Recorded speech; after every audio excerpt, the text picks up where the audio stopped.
A warm welcome to all my dear children. बच्चों, हमारे आज का टॉपिक एक बहुत ही इम्पोर्टेंट टॉपिक है, एग्जाम पॉइंट ऑफ व्यू से भी इम्पोर्टेंट है और कॉन्सेप्ट पॉइंट ऑफ व्यू से भी बहुत इम्पोर्टेंट टॉपिक है। जो टॉपिक हम आज सीख रहे हैं वो ईयर एंड में केवल नहीं बनाया जाता या डेली उस पर काम नहीं किया जाता, लेकिन ओकेजनली हमें ये काम करना होता है ताकि हमारे जो एक बहुत इंपॉर्टेंट बुक है वो बिल्कुल भी गलत ना हो। तो हमारा आज का टॉपिक है बैंक रिकॉन्सिलिएशन स्टेटमेंट पर।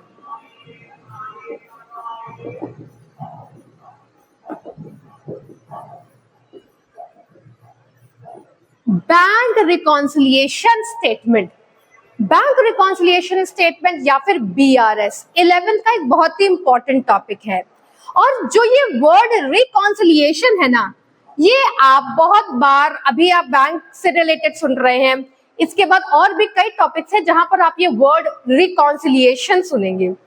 तो पहले जानते हैं कि इस वर्ड का क्या मतलब होता है। रिकॉन्सिलिएशन, रिकॉन्सिलिएशन वर्ड बना है रिकंसाइल से, ठीक है। रिकंसाइल के प्रोसेस को ही हम रिकॉन्सिलिएशन बोलते हैं। रिकंसाइल मतलब होता है दो किताबें उठाना, चेक करना कि इन दोनों किताबों में जो मिसमैच है वो क्यों आ रहा है और इस मिसमैच को बाद में जाकर सही करना। मतलब यहाँ पर हम मिसमैच की वजह ढूंढते हैं, मिसमैच का रीजन ढूंढते हैं, ठीक है। और हम उस रीजन को हाईलाइट करते हैं और हम ये देखते हैं कि जो रीजन मैंने जो मिसमैच निकाला है उस मिसमैच को अगर हम सही करते हैं तो क्या हमारी दोनों बुक मैच कर जाती है, उनका बैलेंस मैच कर जाता है। उसी चीज को हम रिकंसिलिएशन बोलते हैं। अब यहाँ पर दो कौन सी बुक्स हम लेते हैं। सबसे इंपॉर्टेंट बुक जो किसी बिजनेस के लिए होती है वो होती है कैश बुक, ठीक है, जहां पर वो एक्चुअली अपने कैश का लेखा जोखा रखता है। कैश एंड बैंक, आपको पता है कि कैश बुक ट्रिपल कॉलम बनती है, तो कैश एंड बैंक का जो रिकंसिलिएशन है उसमें जो सबसे इंपॉर्टेंट बुक है कैश बुक। बट वो किससे रिकंसाइल करते हैं, किससे चेक करते हैं या किससे मैच करते हैं, वो होता है पासबुक। हमारे लास्ट वीडियो में जो हमारे बैंक रिकॉन्सिलिएशन पर ही था, वहां मैंने आपको बेसिक कॉन्सेप्ट बताया था कैश बुक और पासबुक का कॉन्सेप्ट। और वहां हमको ये पता चला था कि जो कैश बुक में डेबिट होता है वही पासबुक में क्रेडिट हो जाता है, या जो पासबुक में कैश बुक में क्रेडिट होता है वही कैश बुक में जो कैश बुक में क्रेडिट होता है वही पासबुक में डेबिट हो जाता है, ठीक है। इसका मतलब यहाँ का पॉजिटिव बैलेंस होता है डेबिट बैलेंस, जबकि यहाँ का पॉजिटिव बैलेंस होता है क्रेडिट बैलेंस, ठीक है। तो आज हम सीखेंगे कि कैसे एक बैलेंस को देखकर, उसके डेबिट बैलेंस को देखकर या उसके क्रेडिट बैलेंस को देखकर दूसरे बुक के बैलेंस को हम मैच करेंगे। तो चलिए सीखते हैं कैसे बनाते हैं बैंक रिकॉन्सिलिएशन स्टेटमेंट। आपके बुक में दो फॉर्मेट दिए रहेंगे, एक ओवरड्राफ्ट के लिए दिया रहेगा यानी कि एक नेगेटिव बैलेंस के लिए दिया रहेगा और एक पॉजिटिव बैलेंस या नॉर्मल बैलेंस के लिए दिया रहेगा। मैं आपको सिर्फ एक ही फॉर्मेट से सिखा दूंगी कि कैसे करना है सही।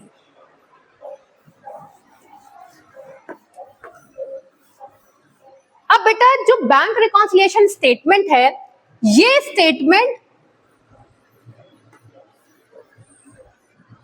स्टेटमेंट है, तो ये बनता है एज ऑन। कोई भी स्टेटमेंट अकाउंट में हमेशा एज ऑन बनता है। एज ऑन का मतलब है पर्टिकुलर पॉइंट ऑफ टाइम के लिए। इसका मतलब अगर मैं ये बैंक रिकॉन्सिलिएशन स्टेटमेंट 31 मार्च को बना रही हूं, तो मैं जो डेटा या जो मिसमैच है वो सिर्फ 31 मार्च 2026 जब मैं बना रही हूं तब के मिसमैच को सही करने के लिए, ना उसके बाद ना उससे पहले। जो भी मैं यहाँ पर कैलकुलेशंस करके दिखाऊंगी वो सिर्फ 31 मार्च 2026 के लिए वैलिड होगा, ना उसके पहले ना उसके बाद। तो इसीलिए इसको एज ऑन बोलते हैं। It is for a point of time, ठीक है। तो तो याद रखिएगा बैंक रिकॉन्सिलिएशन स्टेटमेंट या कोई भी स्टेटमेंट होता है, ट्रायल बैलेंस भी एक स्टेटमेंट है, वहां पर भी एज ऑन लगता है, बैलेंस शीट भी एक स्टेटमेंट है, वहां पर भी एज ऑन लगता है। तो कोई भी जो स्टेटमेंट होते हैं वहां पर हम एज ऑन का यूज करते हैं, ठीक है। अब हम शुरुआत करते हैं फॉर्मेट से। तो देखो बेटा, ये कोई फॉर्मेट आपको अथॉरिटीज को नहीं दिखाना रहता है, ठीक है। ये फॉर्मेट आप अपने इंटरनल कंट्रोल के लिए बनाते हैं। तो इसके लिए इसका कोई सेट फॉर्मेट नहीं है, कोई बहुत बड़ा फॉर्मेट नहीं है। ये ज्यादातर इसमें 3 कॉलम्स बनते हैं। पहला कॉलम पर्टिकुलर्स का हो जाता है, कोई डेबिट क्रेडिट नहीं होता। एक कॉलम प्लस अमाउंट का हो जाता है, एक कॉलम माइनस अमाउंट का हो जाता है, ठीक है। यहाँ पर प्लस अमाउंट और माइनस अमाउंट का कॉलम रहता है, ठीक। अब इम्पोर्टेंट क्या है? इम्पोर्टेंट ये है कि जब भी आप बीआरएस बनाएंगे आपके पास कैश बुक का कुछ डेटा होगा और पासबुक का डेटा होगा, ठीक है।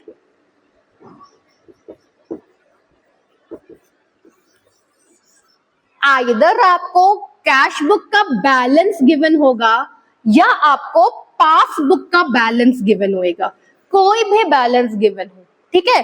कैश बुक का बैलेंस या पासबुक का बैलेंस, जो बैलेंस गिवन है। आपके क्वेश्चन में लिखा रहेगा balance as per cash book 31,000, तो that is a balance which is given to you. आप उसी बैलेंस से शुरुआत करेंगे और यहां लिखेंगे balance as per cash book. ध्यान रखिएगा, अगर कैश बुक का डेबिट बैलेंस है तो वो होता है पॉजिटिव बैलेंस। कैश बुक का क्रेडिट बैलेंस है तो वो होता है नेगेटिव बैलेंस।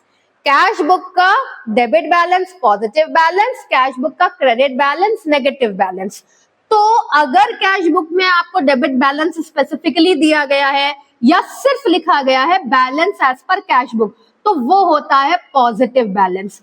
तो ड्यान रखिए, अगर पॉजिटिव बैलेंस है तो आपका अमाउंट प्लस वाले कॉलम में लिख देना है। अगर नेगेटिव बैलेंस है, जिसको जनरली ओवरड्राफ्ट लिखा जाता है, ओवरड्राफ्ट, उस अमाउंट को आपको माइनस कॉलम में लिखना है, तब हम प्लस कॉलम में नहीं लिखेंगे।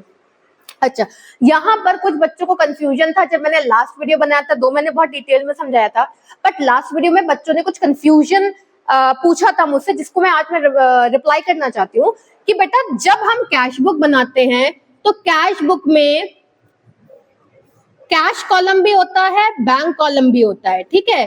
तो हम जब बीआरएस बना रहे हैं तो हम कैश कॉलम से हमारा मतलब नहीं है, कैश बुक के कैश कॉलम से हमारा मतलब नहीं है। हम क्या चेक कर रहे हैं? कैश बुक का बैंक कॉलम। तो आपको जो क्वेश्चन में बैलेंस दिया रहता है वो होता है कैश बुक का बैंक कॉलम का बैलेंस, ठीक है। इसी चीज को आप मैच करते हो पासबुक से। अब पासबुक में तो केवल बैंक कॉलम ही होता है। Passbook is our account with bank, तो उसमें तो सिर्फ बैंक कॉलम होता है। तो पासबुक का बैंक कॉलम और कैश बुक का बैंक कॉलम मैच किया जाता है। कैश बुक के कैश कॉलम से आपको कोई मतलब नहीं है, ध्यान रहेगा। कैश बुक के कैश कॉलम से आपको कोई मतलब नहीं है। आप क्या चेक कर रहे हो? कैश बुक का बैंक कॉलम और passbook. Passbook is already bank, ठीक है। तो उन दोनों को आप मैच कर रहे हो, क्योंकि बेटा अगर मैंने कोई चेक इशू किया है तो पासबुक में भी इशू आना चाहिए, अगर मैंने कोई चेक डिपॉजिट किया है तो पासबुक में भी डिपॉजिट आना चाहिए। लेकिन कुछ वजह से ये ऐसा नहीं हो पाता है, और ये वजह मैंने आपको लास्ट वीडियो में समझाई है। तो अगर आप बीआरएस का जो बेसिक सीखना चाहते हो, बैलेंस के बारे में सीखना चाहते हो, आप मेरा पुराना वीडियो जरूर सर्च करना। अब आगे बढ़ते हैं। अगर पॉजिटिव बैलेंस है तो मैंने प्लस वाले कॉलम में लिख दिया, अगर नेगेटिव बैलेंस है तो मैंने माइनस वाले कॉलम में लिख दिया। अब हमको करना क्या है? बहुत ध्यान से समझना, बहुत इजी है और आप कोई भी एंट्री इससे कर सकते हो, ठीक है। आपको क्या करना है, जब आप ट्रांजैक्शन देखें, जब भी आप ट्रांजैक्शन चेक कर रहे हैं कि कोई ट्रांजैक्शन लिखा है, ठीक है। फॉर इंस्टेंस एक ट्रांजैक्शन लिखा है check deposited, check deposited worth ₹10,000 yet not credited by bank। इसका मतलब है कि आपने चेक बैंक में डिपॉजिट किया और बैंक ने उसको अभी तक क्रेडिट नहीं किया। आपने जैसे ही चेक डिपॉजिट किया तो आपने अपनी कैश बुक को इंक्रीज कर दिया।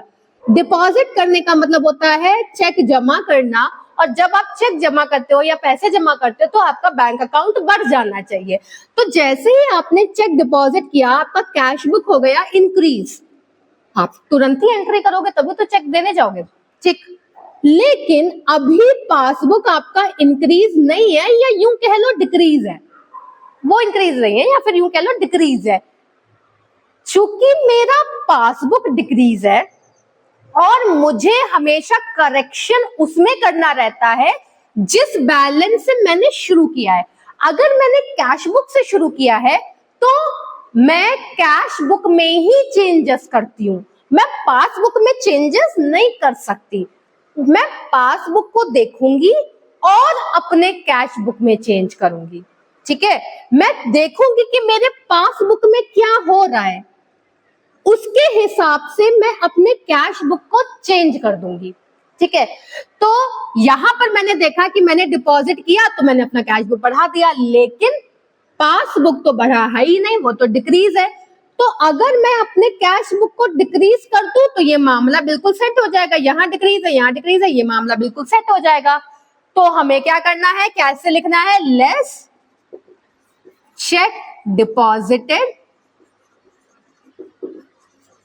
yet not credited। क्रेडिटेड या क्लियर्ड दोनों वर्ड बोलते हैं, और ये लेस का है तो आप लेस में लिख दोगे, ठीक है। इसी तरीके से दूसरा ट्रांजैक्शन हो सकता है check issued but not cleared by bank 5,000, ठीक है। Check issued but not cleared by bank, आपने चेक इशू किया, जैसे ही चेक इशू करने का मतलब होता है चेक किसी को दिया। तो चेक देते हो कब, जब हमें पेमेंट करना होता है। चेक इशूड तो मैंने पेमेंट करा, मतलब कैश बुक कम कर दिया, लेकिन क्लियर तो हुआ ही नहीं। तो जब क्लियर नहीं हुआ तो यानी मेरा पासबुक कम नहीं हुआ, मैंने अपना कैश बुक कम करा पर मेरा पासबुक कम नहीं हुआ, तो मेरा पासबुक क्या है, इंक्रीज है। तो मैं अगर अपना कैश बुक इंक्रीज कर दूं तो दोनों मैच कर जाएंगे। मैं यहां लिख दूंगी add cheque issued but not cleared by bank, और चूंकि ये ऐड है तो मैं प्लस के कॉलम में यहां पर अमाउंट लिख दूंगी, ठीक है। इसी तरीके से बेटा कभी कभी क्वेश्चन में स्टूडेंट्स को कंफ्यूज करने के लिए डेट दे दी जाती है, ठीक है। अभी डेट क्या है, चलो मैं तुम्हें डेट का एक कॉन्सेप्ट बताती हूँ, बच्चे बड़ा कंफ्यूज हो जाते हैं। डेट में क्या है बेटा, मान लो ये लिखा है चेक डिपॉजिटेड वर्थ 10,000 बट, यहाँ डेट देखो, यहाँ डेट है 31 मार्च 2026, आप बीआरएस बना रहे हो 31 मार्च 2026, यहाँ दे दिया cheque deposited worth rupees 10,000 but cheque worth rupees 6,000 could be cleared before by 31st March 2026। या एक और स्टेटमेंट इसकी जगह यूज कर सकते हैं, but cheque worth rupees 4,000 not cleared till 31st March 2026। इस स्टेटमेंट का क्या मतलब है, इस स्टेटमेंट का मतलब है कि 10,000 का पैसा आप जमा करने गए, आपने ऐसे चेक दिया और दे दिया। अब 6,000 तो उन्होंने कर दिया, चेक कुड बी क्लियर्ड, 6,000 का तो मामला सेट है, 6,000 उन्होंने सही से क्लियर कर दिया। क्या नहीं करा उन्होंने, 4,000 वो क्लियर नहीं कर पाए। तो जब आप एंट्री करने जाओगे ये वाली check deposited yet not credited, तो आप पूरे 10,000 की नहीं करोगे, क्योंकि 10,000 में से 6,000 का काम उन्होंने कर दिया है। जो काम नहीं किया है टिल डेट, या क्वेश्चन में लिखा रहेगा कि दे वर बी क्लियर्ड आफ्टर, तो 31 मार्च तक अगर कोई काम वो नहीं कर पाए तो तुम मानोगे उन्होंने वो काम नहीं किया है। ठीक है, तो जो काम वो नहीं कर पाए हैं सिर्फ उसकी एंट्री करोगे। जो काम वो कर दिए हैं वो तो मेरा मैच कर जाएगा, तो जो काम वो नहीं कर पाए हैं हम उसी की एंट्री करेंगे। ठीक है, इसके अलावा कई बार होता है कि थर्ड आपके पास आ सकता है cheque directly deposited by customer rupees से 5,000। ठीक है, अब कस्टमर ने डायरेक्टली बैंक में जाकर पैसा जमा कर दिया, आपको बताना जरूरी नहीं है, समझा? तो कस्टमर गया बैंक में पैसा जमा कर दिया। अब जब कस्टमर गया बैंक में पैसा जमा कर दिया, आपने कुछ किया ही नहीं अपने कैश बुक में, आपको पता ही नहीं है, तो करोगे कैसे? तो कैश बुक में कुछ नहीं हुआ है, पासबुक बढ़ गया मेरा अचानक से, मैंने देखा अरे मेरे पासबुक तो बड़ा इंक्रीज जा रहा है, लेकिन मेरे कैश बुक में तो कुछ एंट्री नहीं हुई है। क्यों भाई? कस्टमर भाई साहब गए और डायरेक्टली जमा कर दिया बैंक में। तो मैं सही कैसे करूं भाई? मैं अपना कैश बुक बढ़ा दूंगी, सेम साइन आ गया, मैं लिखूंगी यहां पर cheque directly deposited by customer, और मैं यहां पर ऐड कर दूंगी। ठीक है, इसी तरीके से कई बार होता है बैंक डायरेक्ट डेबिट कर देता है इलेक्ट्रिसिटी बिल या बैंक चार्जेस या और भी बहुत सारे पेमेंट उनको करने रहते हैं। तो आपने बैंक से पहले बोल रखा है कि भैया टाइम आएगा पेमेंट कर देना तुम, तो बैंक को ऑर्डर्स मिले हुए हैं कि टाइम आएगा पेमेंट कर देना है, तो भाई बैंक अपना काम कर देगा ना। जैसे आपने प्रीमियम के लिए बैंक को ऑर्डर दे रखा है कि जैसे ही 7 जून आए पेमेंट कर देना भैया, तो बैंक ने पेमेंट कर दिया है। अब बैंक पेमेंट कर चुका है, वो आपको बार बार आएगा थोड़ी ना बताने, क्योंकि आप तो ऑलरेडी उसको ऑर्डर दे चुके हो। तो जब डायरेक्ट डेबिट का मतलब होता है पासबुक का डेबिट, पासबुक का डेबिट का मतलब होता है माइनस। ठीक है, पासबुक का क्रेडिट का मतलब होता है प्लस। तो पासबुक का डेबिट यानी माइनस, यानी कि पासबुक ऑलरेडी डिक्रीज कर चुका है बैंक। आप क्या करो? आप अपना कैश बुक डिक्रीज कर दो, सही हो जाएगा मामला। तो यहां पर आप लिख दोगे डायरेक्ट डेबिट बाय बैंक। इसी तरीके से बेटा कई बार होता है बैंक डिविडेंड कलेक्ट कर लेता है या इंटरेस्ट कलेक्ट कर लेता है और भाई आपको क्रेडिट में दिखा देता है। जब कलेक्शन होगा तो बैंक बढ़ जाएगा। ठीक है, तो आपका डायरेक्ट कलेक्शन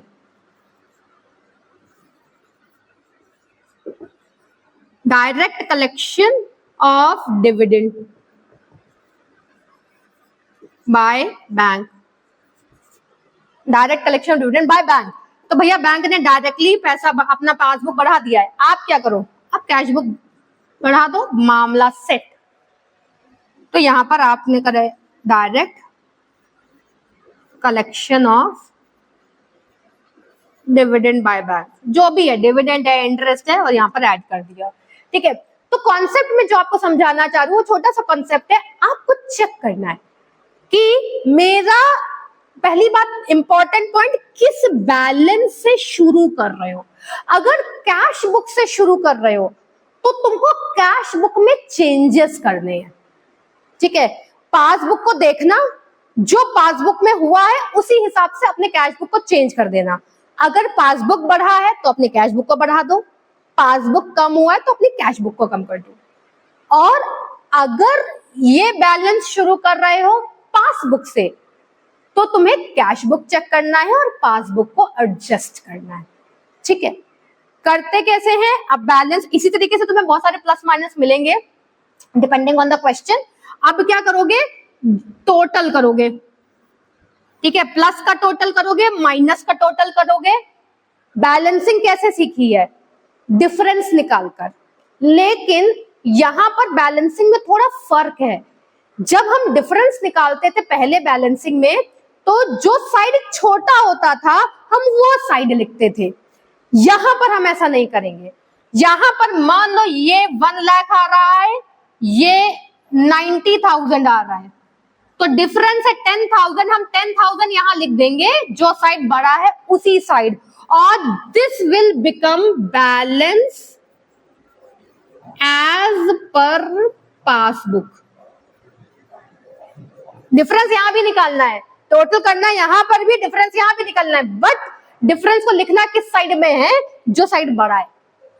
क्यों लिखना है उधर? क्योंकि वो पॉजिटिव और नेगेटिव की साइड है ना, इसलिए लिखना है। तो यहां पर हम ये बता रहे हैं कि भाई पासबुक भी पॉजिटिव है, ठीक है। अगर तुमने यहाँ नेगेटिव में डाल दिया होता तो ये समझ में आ रहा है कि पासबुक नेगेटिव है, मगर ऐसा नहीं है, हमारा पासबुक भी पॉजिटिव है। इसके लिए जो बैलेंस बड़ा होता है हम उधर ही साइड लिखते हैं, ठीक है। तो ये कॉन्सेप्ट लगाकर अगर आप अपने बीआरएस का क्वेश्चन करेंगे तो शायद ही कोई क्वेश्चन गलत हो। इसके बाद भी अगर आपको लगता है कि कोई क्वेश्चन नहीं समझ में आ रहा है, तो प्लीज आप मुझे कमेंट में लिखिए या पर्टिकुलर क्वेश्चन का स्क्रीनशॉट भेज दीजिए, मैं उसी क्वेश्चन को आपको नेक्स्ट वीडियो में समझा दूंगी। और मेरे ऐसे और वीडियोस देखने के लिए मेरा चैनल लाइक और सब्सक्राइब कीजिए। ध्यान रहे अपनी क्लासेस को ना भूल जाइएगा। मैं गूगल मीट पर लेती हूँ free classes every Wednesday and Friday for class 12th and Tuesday and Thursday for class 11th। Just आपको करना क्या है, मुझे करना है मैसेज, क्लास का लिंक भेज दूंगी मैं और आप क्लास ज्वाइन कर लीजिएगा। तो मिलते हैं हमारे नेक्स्ट वीडियो में, जो होगा आपके छोटे छोटे जो डाउट हैं कैश बुक को लेकर, उससे रिलेटेड। तो stay tuned to my channel and stay connected. Bye bye and take care.